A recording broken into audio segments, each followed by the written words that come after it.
You can sit back in the warmth of your armchair now as we travel the frozen wastes of Patagonia, land of mist and fire.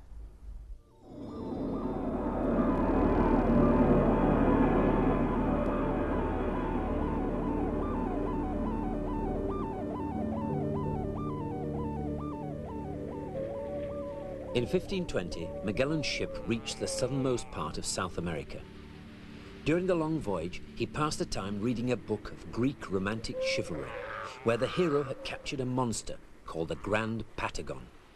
With the head of a dog, gifted with human understanding, and amorous of women, it had roared like a bull when tormented. To Magellan's astonishment, as he made landfall, he was greeted by a naked giant, dancing, leaping, and throwing sand on its head. When captured, the native let out a fearful roar, and so the story has it, Magellan said, "Ah, Patagon," a name that has stuck for over 450 years. Patagonia, a country of mysteries and contradictions, where wild horses roam free on the flat pampa, and the condor, with a wingspan of over 12 feet, soars effortlessly in its mountain fastness, looking for a modern expedition to provide a new savory for its diet.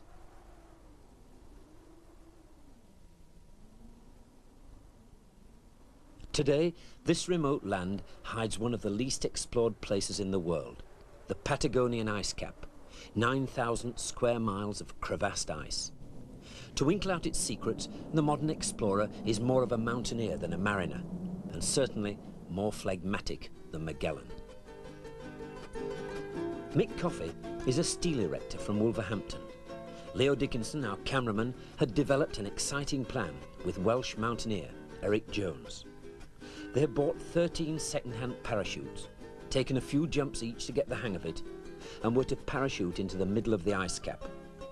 The Argentinian military attaché was very keen on the idea.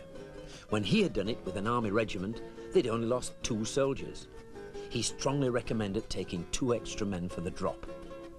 They wanted to climb the mysterious Cerro Lautaro, a volcano in the middle of the ice field. As luck would have it, the Chilean authorities found their plan a bit too exciting and forbade the flight. Their parachute instructor was delighted with the news. Being skeptical of the plan, their experience and their equipment, he had asked for a souvenir postcard with simply 1, 2 or 3 on it, showing how many parachutes had opened. For our explorers, it was a disappointment, as it meant carrying everything on their backs, this time including the kitchen sink.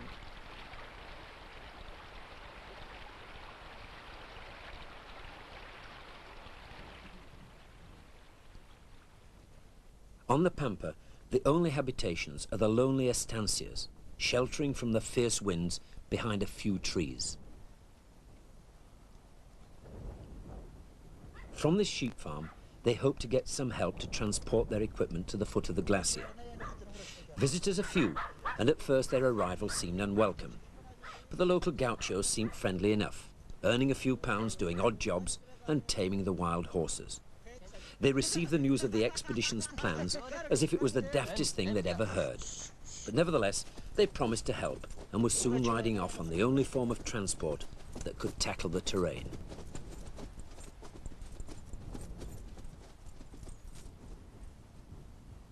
Few parties have passed this way, and the wildlife seems to have no fear of humans.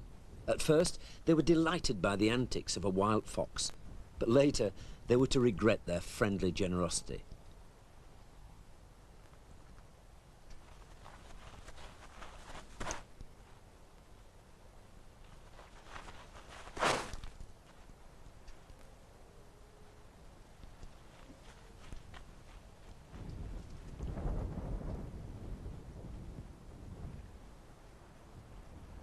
The route onto the ice cap lay up the Marconi Glacier.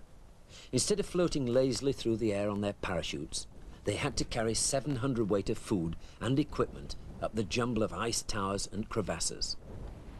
Then the rains came, swelling the Electrico River, which came out of the Marconi Glacier, of course, and driving them to shelter. They found a hut built by a monk some 40 years ago, and this gave them a reasonably comfortable environment to debate all the hard work in front of them.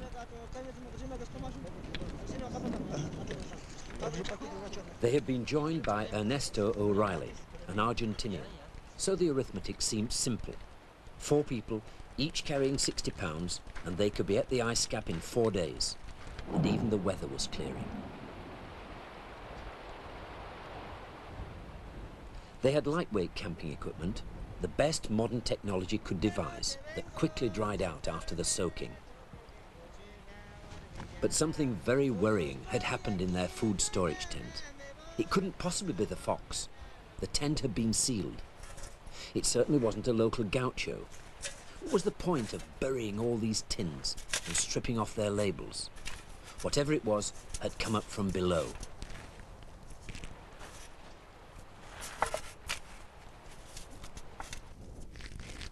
So that was it. No need to look so innocent. A hairy armadillo. Very short-sighted, but with a good sense of smell. It planned to strip them of every bit of food they had, even if it was canned. But had it taken the meat as well? No, it was the friendly fox, and its mate, and presumably, somewhere hidden away, a few hungry cubs to feed. If this went on, within a week they'd have no food to carry onto the ice cap. The call of the wild posing was very romantic, but enough is enough. Waiting for the weather to clear, they passed the time trying to find any other peculiar sort of wildlife.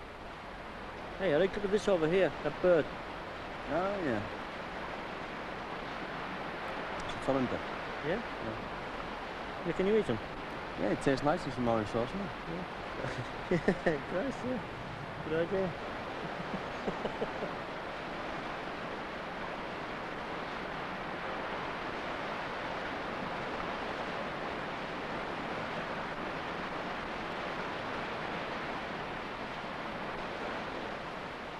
With its outsized webbed feet, the torrent duck can swim up waterfalls and rapids, then whiz back down. Not surprisingly, its life expectancy in these waters is short, and it's almost extinct.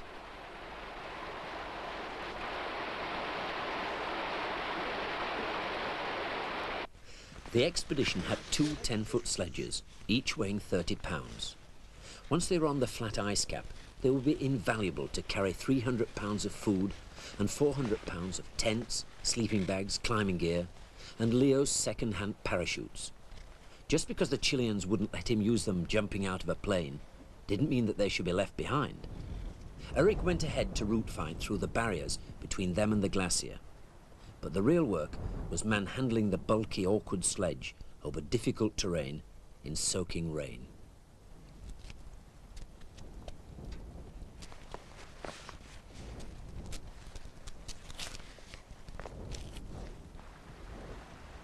It was a grueling job, mostly boring, sometimes difficult and dangerous.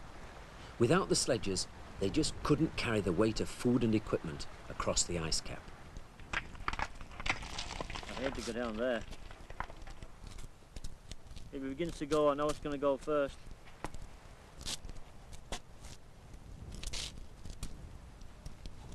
Soon they were forced onto the ice to weave a complex path through the crevasses.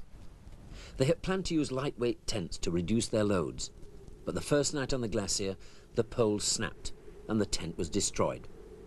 Luckily, they met a South African expedition and bought a Willen's box, a curious structure designed to resist high winds on Everest, but not local avalanches.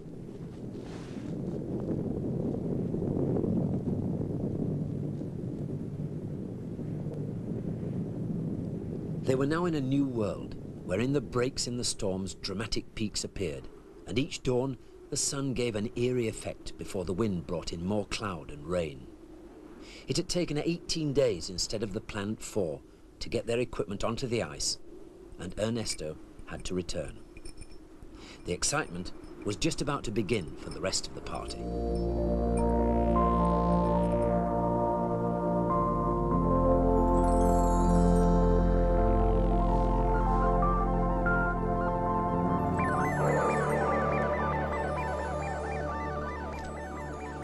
During the fine days, the sun was hot enough to melt the ice.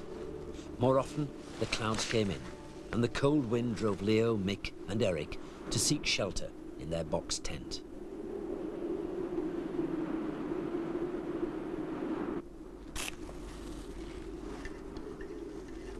Drinking their brews, they talked about that great original British explorer, Eric Shipton, who had crossed the ice cap before them.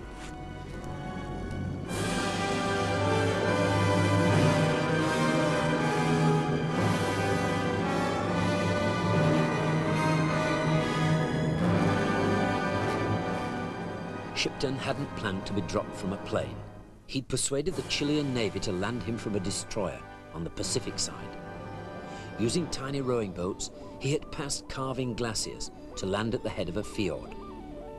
Eric Shipton was the protagonist of the small expedition that could maintain its flexibility by travelling light. His overriding policy was, if you don't definitely need it, chuck it away. Each person was limited to 20 pounds of personal gear: 2 sweaters, 2 pairs of pyjamas, 2 shirts, 8 pairs of socks and a sleeping bag. More than enough for 7 or 8 weeks with no chance of washing anything. After all, if you only took 1 shirt, it would get a bit smelly after a month, and a change would be good for the morale of the whole party. From the damp and pleasant shore, they ferried loads up the glacier, then threaded their way through the crevasses to reach the plateau.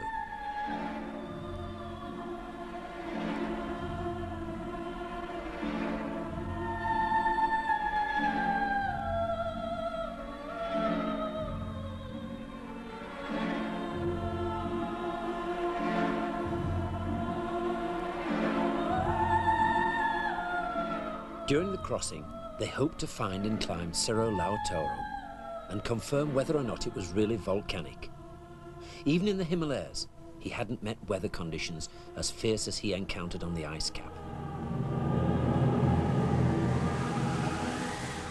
Using totally outdated technology, Shipton's tent weighed 60 pounds and withstood the terrifying winds throughout the whole expedition.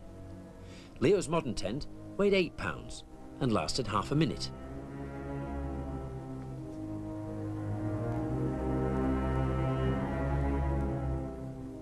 Over the ice cap, they were pulling over 600 pounds between the 3 expedition members.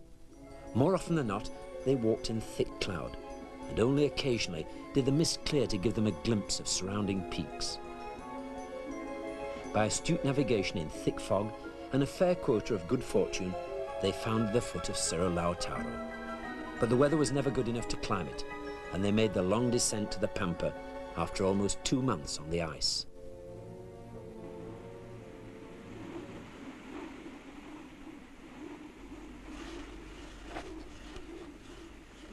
After the first night on the ice cap, there was work to be done. Waxing the runners of the sledges so they would run easily on the snow, and sorting out the provisions.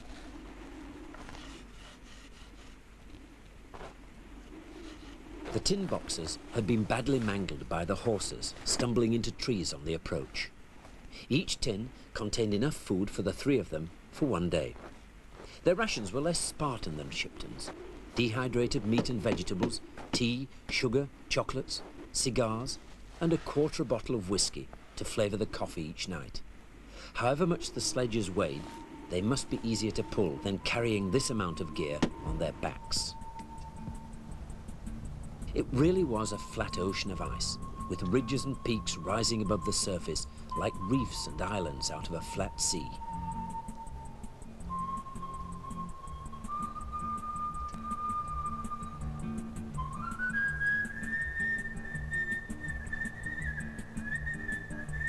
The weather was beautiful, the snow was perfect, and towing the sledge was a new fun experience.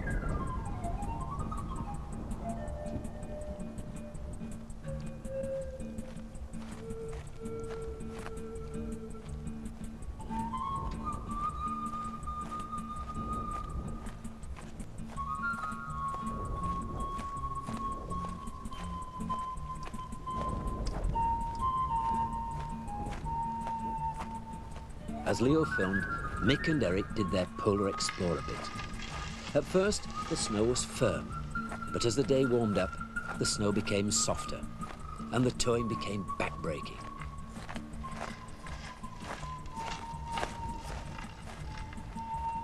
In the background, Cerro Pyramid rose 6,000 feet above them as they headed towards Cerro Lautaro.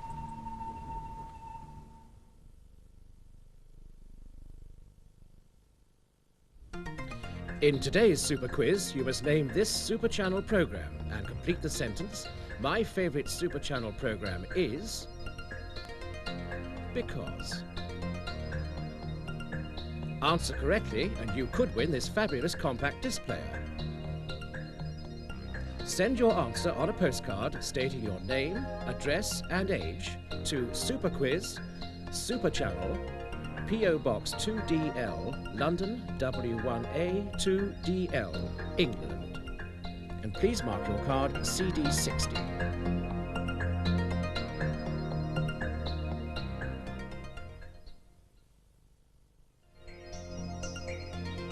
And every day we should be announcing the lucky Super Quiz prize winners.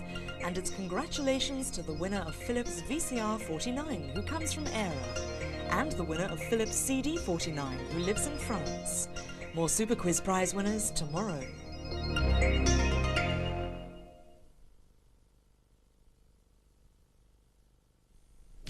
For beautiful hair with great body and shine, you need your very own shampoo. Silkion's self-adjusting shampoo cleans thoroughly but gently all over, responding to your hair's individual needs. Silkion shampoo and conditioner. For beautiful hair, turn to Silkion's. Luxaflex have always offered an extensive choice of blinds to help you create a more beautiful home. Now they'd like to offer you something less. The new Luxaflex microblind. Only 16 millimeters wide, it's the slimmest, most stylish blind they've ever created, helping you use light to create atmosphere and moods for every occasion, and of course, instant privacy. The new Luxaflex microblind.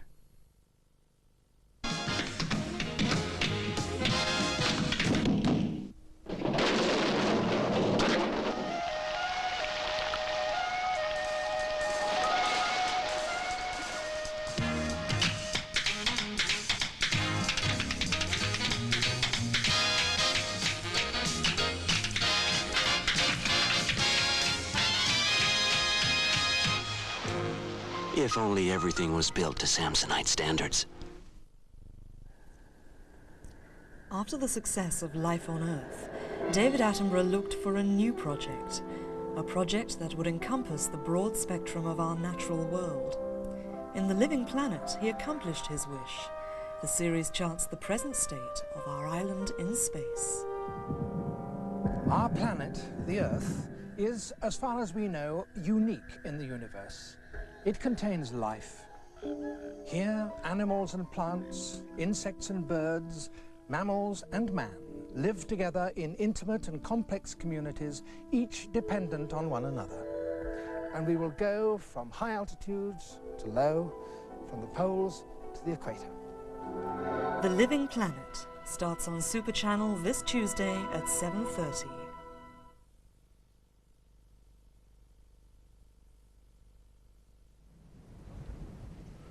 The next morning was fine again, and although they were anxious to be off before the snow softened, the freezing cold made them slow and lethargic. When they finally got going, they quickly warmed up, and using crampons on the frozen surface, were able to make rapid progress.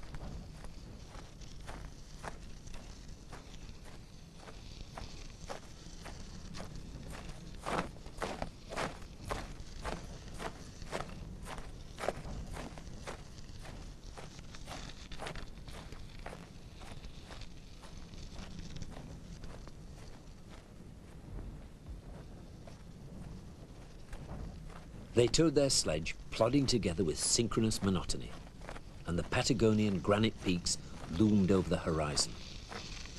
The bulky mass of Fitzroy, with its formidable vertical faces.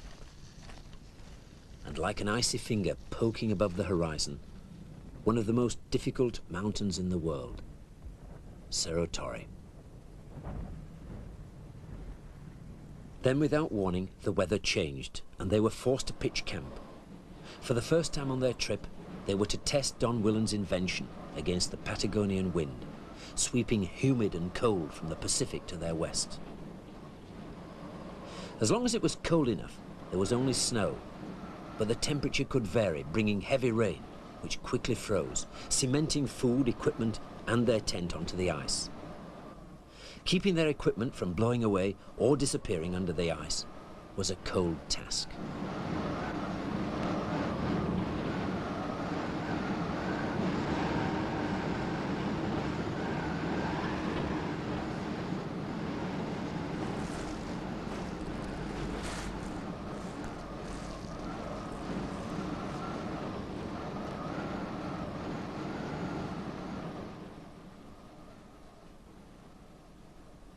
They pressed on in the fog to where they hoped to find Cerro Lautaro. Then suddenly the mist cleared, and they could look over the peaks that surrounded them. Which was Lautaro? Where were they?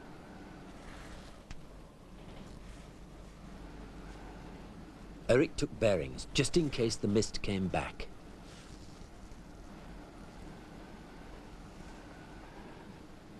Then they saw it. No mistake. They could even see a faint plume of vapor. Lautaro. It was almost in the bag.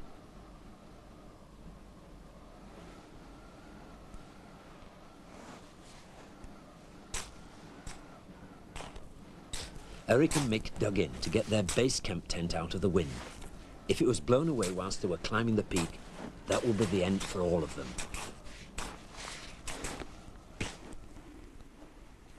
Then they set out.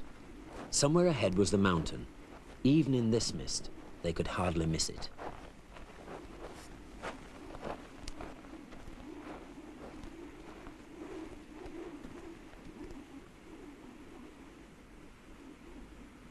As the day passed, they came to some rocks, and the arguments began. There weren't any rocks on our route. Yes, they were to the right. Yeah. No, they were to the left. Each of them had a different opinion. Let's go back to camp and start again. Which way? Well, okay, let's use the compass. Yeah. Eric is very certain. If we're where I think we are, it's that way. If not, it's that way. Anyway, it's over there. Now they'd lost the volcano and their tiny tent, half buried in the featureless ice. Does anybody remember these crevasses? From an easy day out, it had suddenly become threatening. How could they walk out without a tent or food if they couldn't find the camp? Shipton had had mist like this for weeks. Well, no need to panic. Let's just walk at random till we find something. Can you see anything? You can see absolutely nothing.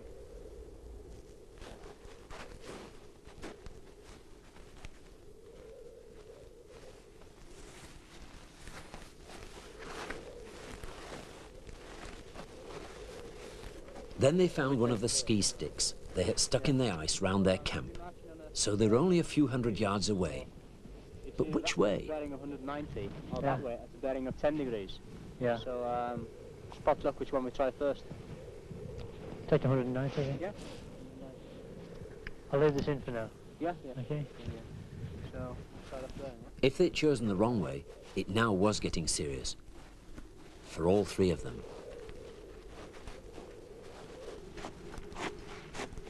What a ridiculous way to die, wandering blind on a flat ice field. But their instincts had been right, and there was the box. If there'd been a blizzard and the box had been buried, they would never have found it. This time they were lucky. Next time, they'd just have to be more careful. Hello, look what we got here. I wonder where he's come from.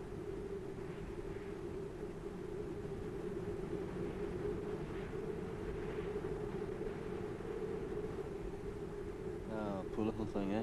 Probably been blown off course. Storm. He must be lost. Can you give him a drink of whiskey or something?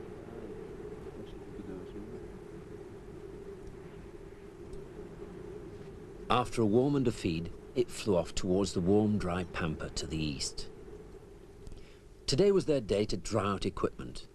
Clothes, insulating mats, and sleeping bags. Eric was annoyed at missing an opportunity. In the morning, a thick pea super had kept them in camp, and they had seen nothing of Lautaro. Now it was perfect weather. They could have been climbing, rather than hanging round camp doing boring chores.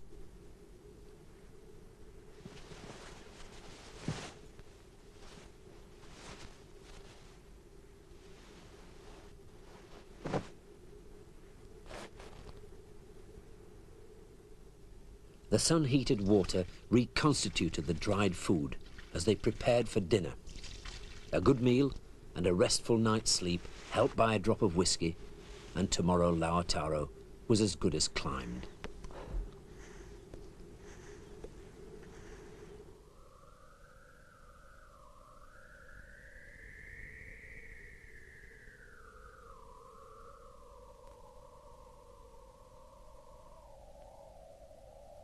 They started early the next day, and the wind seemed to be keeping the mists away.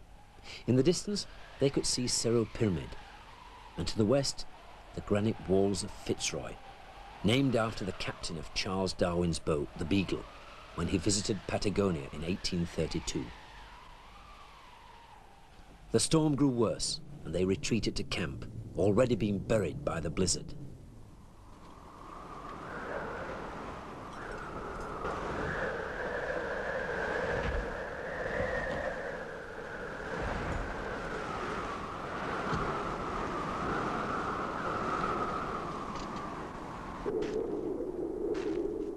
They were to be holed up in the storm for 2 weeks. Relatively secure in their Tyrolean box, they passed the time cooking, eating, and sleeping.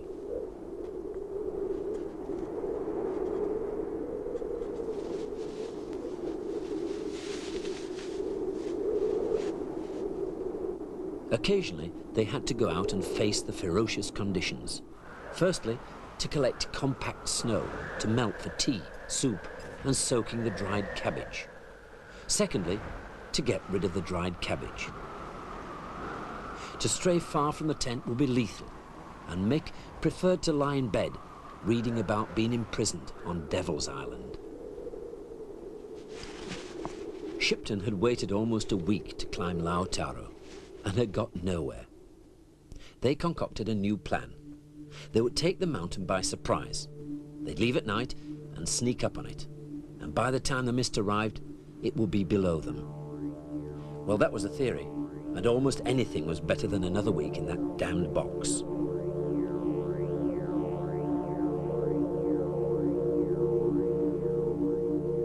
In the dark, they sorted out their climbing gear. They had forgotten just how cold it would be. The head torches would give enough light to see some of the crevasses, but the knowledge that without warning the snow could collapse and plunge them into a black hole hundreds of feet deep was very frightening.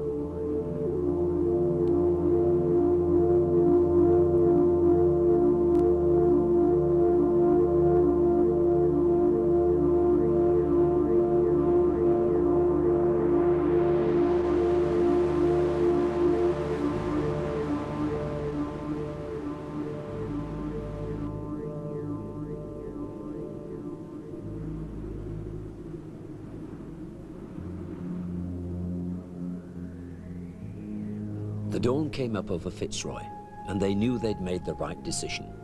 With Eric in the lead, Mick holding his rope, and Leo looking after himself and taking film as best he could, they started the climb.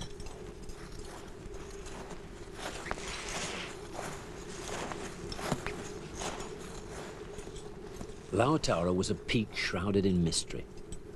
The Indians had found ash on the plain, hundreds of miles to the east. No one knew where it came from, but its source was obviously volcanic. In 1933, Reichert, on the first visit to the ice cap, caught a glimpse of something during a lull in a storm. But it wasn't until 1960 that Eric Shipton saw the peak and vapor pouring from the black vents. It was obviously a live volcano.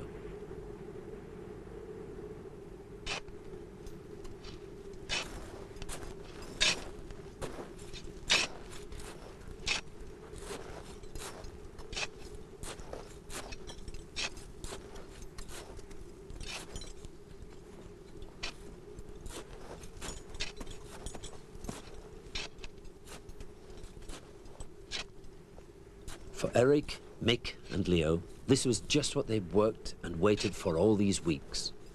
Although the climbing was straightforward, they were 100 miles from the nearest human, and the sense of isolation gave a new beauty to the ascent of this strange peak.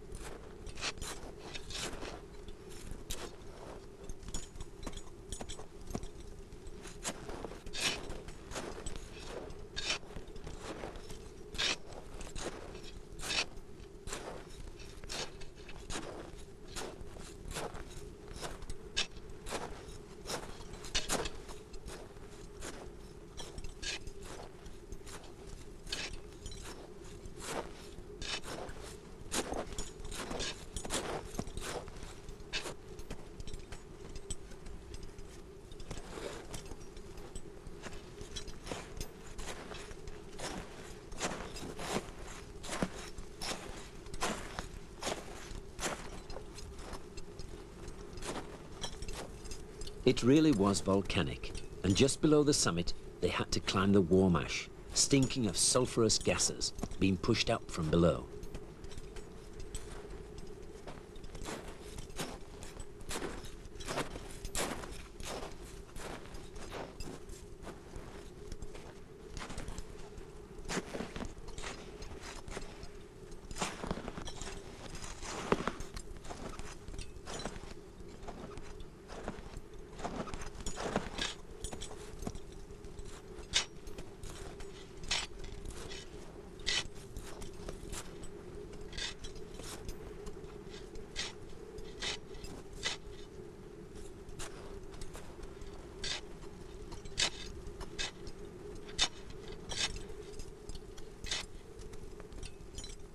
Never seen anything like it in all my life. Yahoo! Cover it on bed. What does that mean?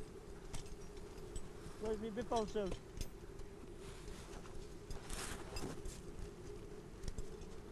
Fantastic.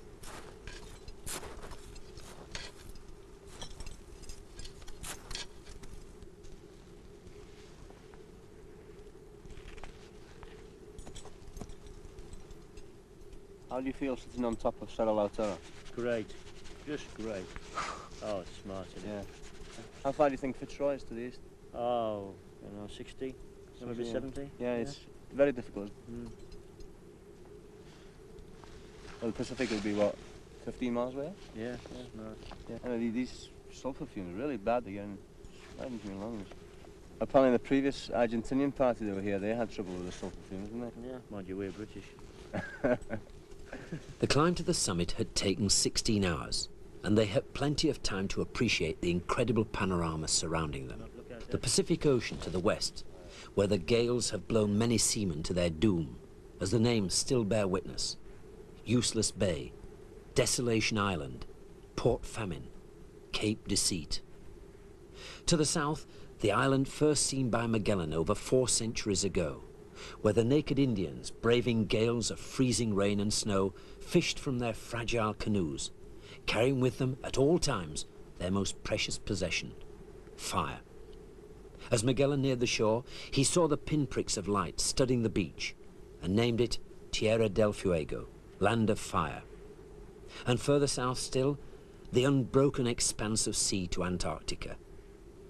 To the east lay the milder weather of the Pampa, the flat plain before the Atlantic Ocean. It was a viewpoint totally unique in the world. Mick and Eric were stunned by it all. How long have we got to stay up here? Not long, I hope. These sulfur fumes are a bit strong, aren't they? Yeah, I mean, if I don't have to go up with the bang, you know, we'd be in it, wouldn't we? Yeah. Probably standing in a big hole underneath that. It's really strange seeing a volcano like this, isn't it, with that fissures at the side. Yeah. You tend to think of a volcano with a big hole in the top, a big crater. Yeah, mind you, if we don't hurry on, we might end up in a big hole. Yes. I think we should get down. Yeah.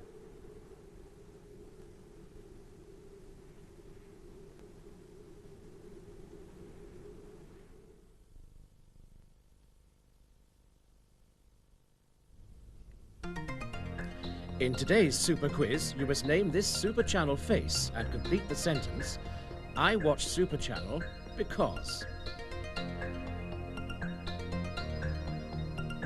Answer correctly and you could win this fabulous video recorder.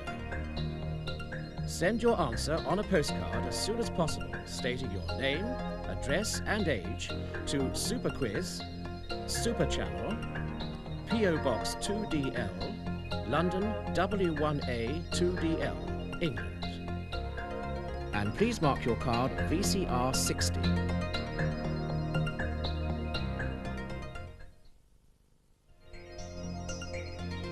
And every day we should be announcing the lucky Super Quiz prize winners. And it's congratulations to the winner of Philips VCR 49, who comes from Era, and the winner of Philips CD 49, who lives in France. More Super Quiz prize winners tomorrow.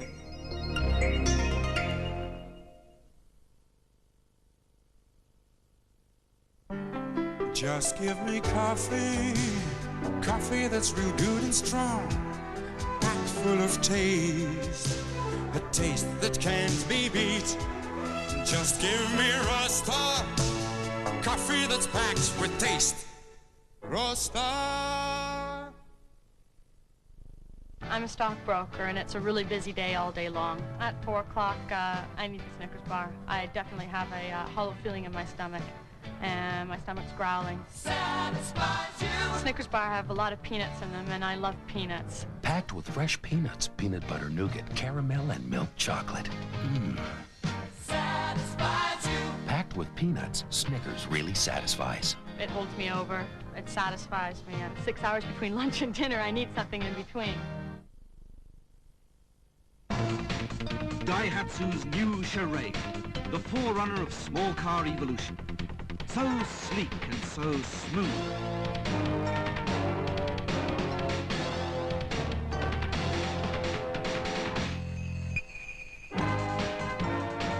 We've set a new standard for small cars today, but you can't feel the glow till you drive one away. From Daihatsu.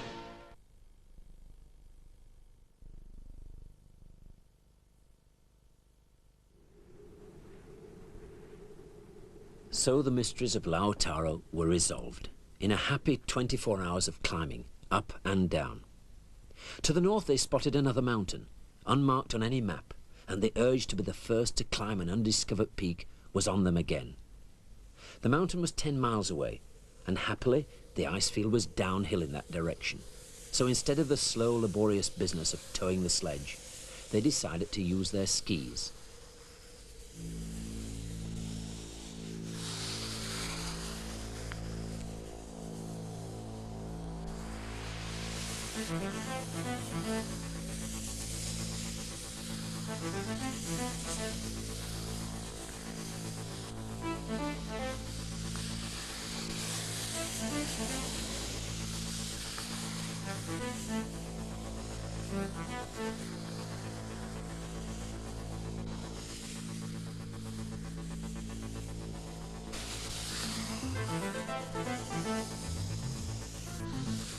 Their skiing technique would hardly impress the trendy ski resort set, dressed in their flamboyant plastic outfits.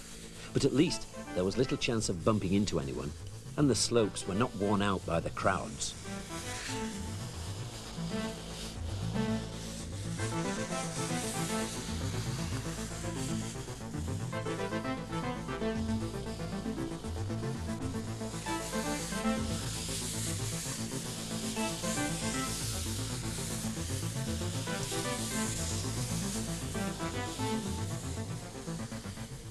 They slid down the wide open ice field, and it was pure pleasure. There were risks, and a broken leg wouldn't bring a friendly helicopter within minutes to whisk them away to a proficient bone setter.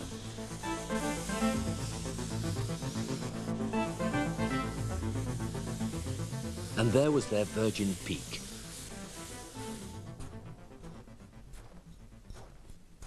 It looked pretty straightforward, up to the col, then up the skyline ridge to the summit. And what a perfect day to do it.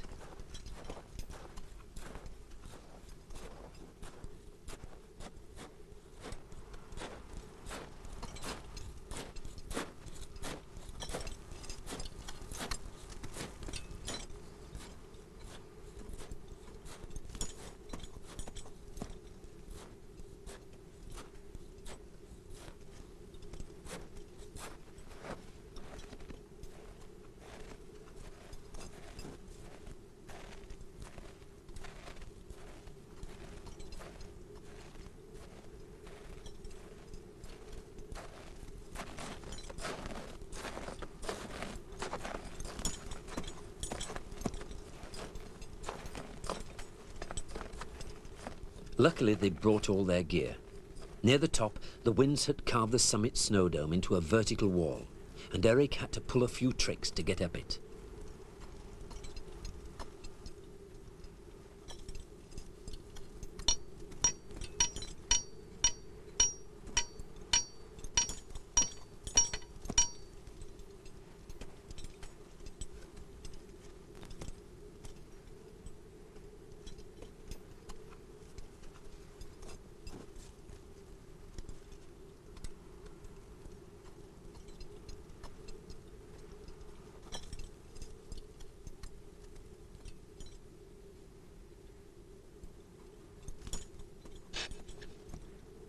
Okay, Mick, you can come up when you're ready.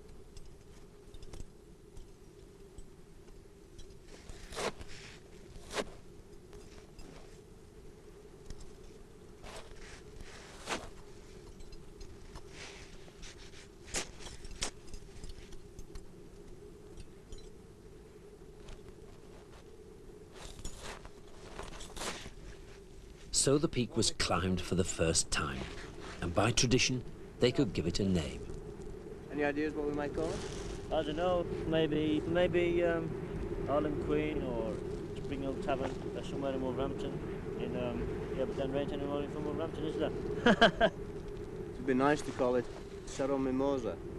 Mimosa? Yes, Mimosa was the name of the ship that brought the Welsh pioneers out to Patagonia in 1865. That's a good idea. Yes, I think it's good because the Welsh settlement in Patagonia is the largest British settlement in Argentina. That sounds a really good idea, yeah. Unless you or Leo have any other... No, mate, the Welsh bastard. No, I don't mind at all, mate. Yeah, that's a good name. Cerro Mimosa it is? Great, great.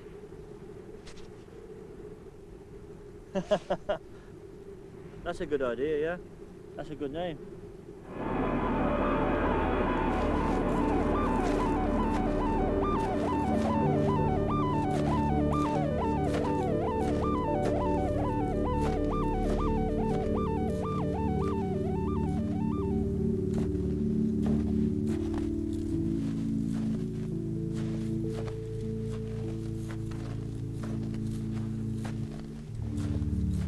All that was left was to get back down to their skis and across the ice cap to their camp.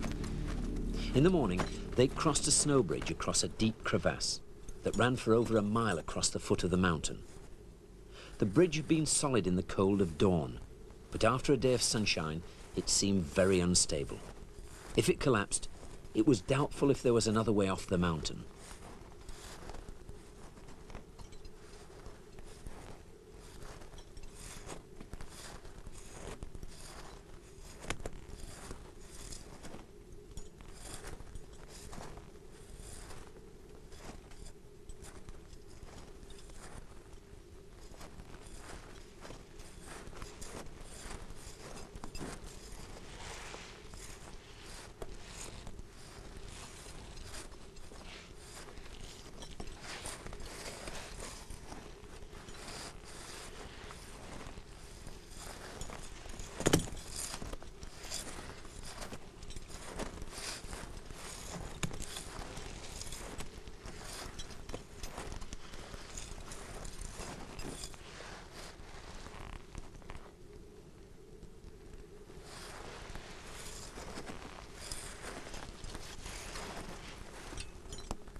Already they'd covered over 100 miles on skis and on foot. Now they had to use snowshoes to drag the sledge, lighted by the food they'd eaten, back to the head of the glacier that gave them an escape route to the plain. It was to be a long haul, and they had to do it before their remaining food supply was eaten.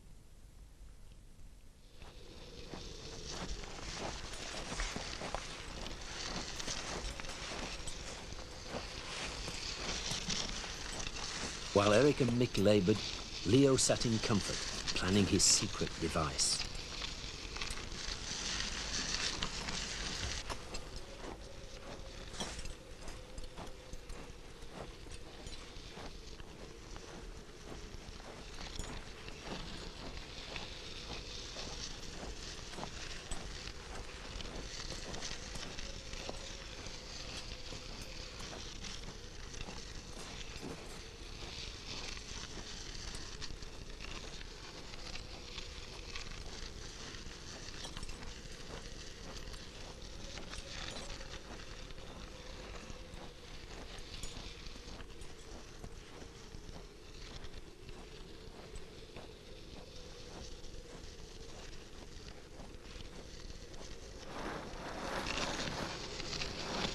This was why Leo had insisted on bringing the parachutes.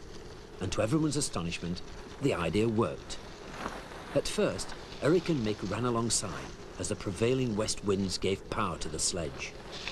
They were worried it might just get out of control and in a powerful gust disappear over the horizon.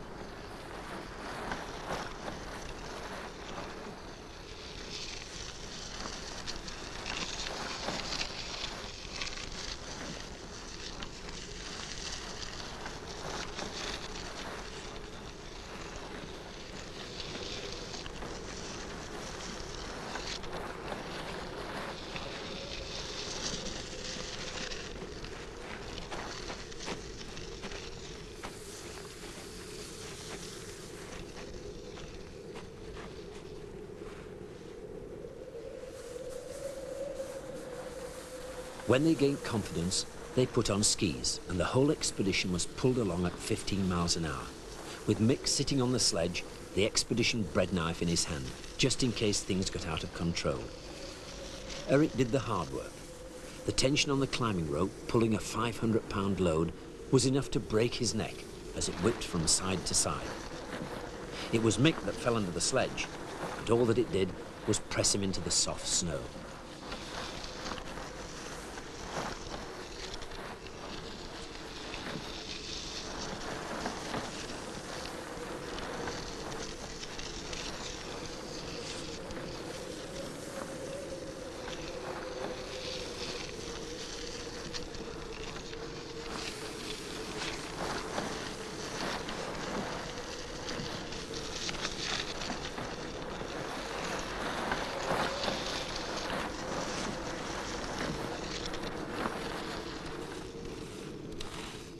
They did 40 miles in one morning until more crevasses forced them into the old-fashioned back-breaking rather than neck-breaking method.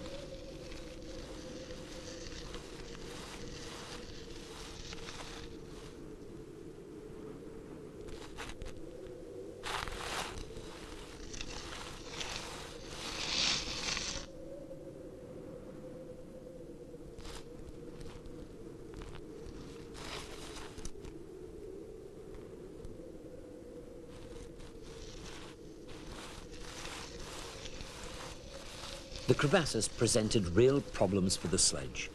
In the distance, their destination was in sight, the Viedma Glacier, leading down to the Pampa and fresh food. They knew there were more problems still to come.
It was slow, arduous progress.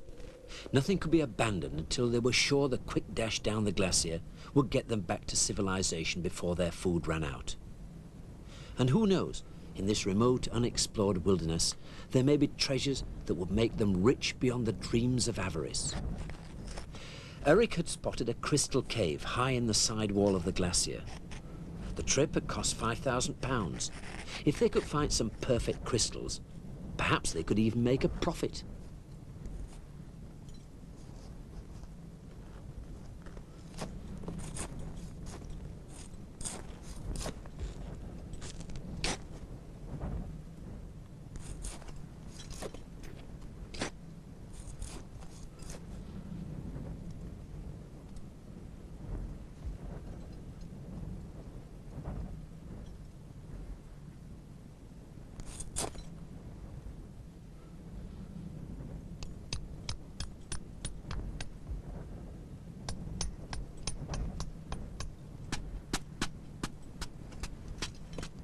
This really was treasure trove.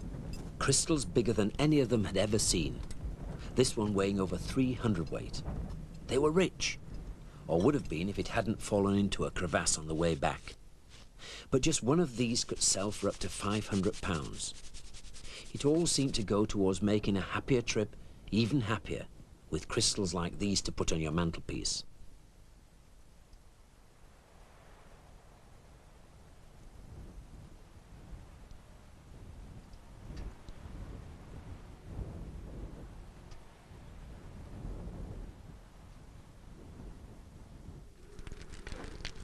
They weren't out of trouble yet.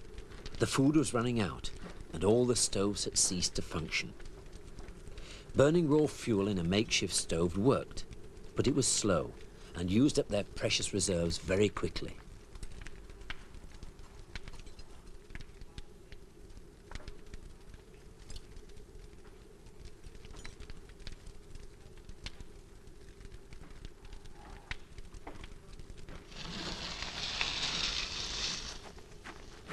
Now they were onto the dry glacier ice, and the sledge became more and more a cumbersome burden.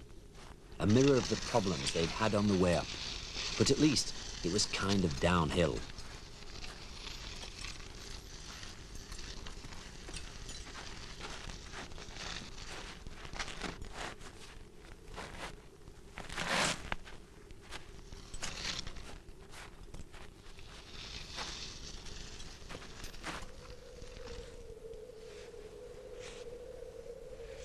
At last they made the decision.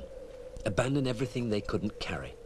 The sledge, stoves, some tents, climbing gear, and the food that needed cooking. And with a few chocolate bars, force march to the Pampa, through whatever the Patagonian weather could throw at them.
It was 25 miles to the plains, and the continuous storms didn't make those last miles easy.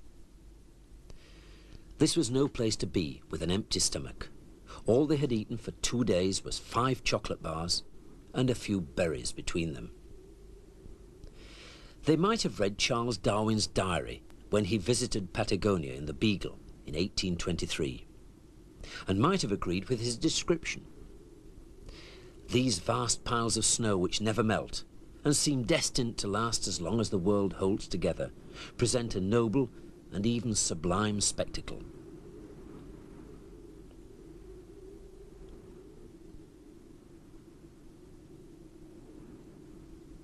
As they neared the end of the glacier, the dramatic icy ramparts made no impact on them. Their thoughts were only on food, on a simple cooked meal, a whole roast sheep, and they planned to eat all of it.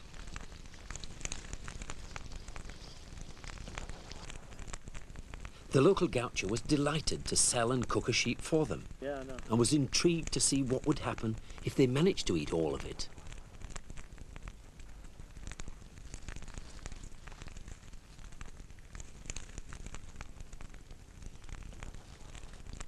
So the expedition came to an end, and they talked about what they had done. Mick, who'd never heard of Patagonia before the trip, had learned how to ski, badly. They'd climbed 2 mountains and given one a name. They'd found a new way of driving sledges across the ice, but out of the 13 parachutes they'd bought, they'd only made use of 1. Everything had worked more or less to plan, and Eric had even perfected his map reading. It had been a happy trip. Mick and Eric were pleased to have been given the opportunity of doing all the hard work, while Leo pretended to take pictures with his cameras. Who are you? I haven't seen you in this film before.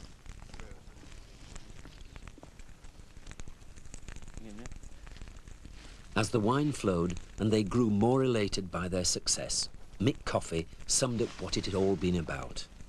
This is what I call living.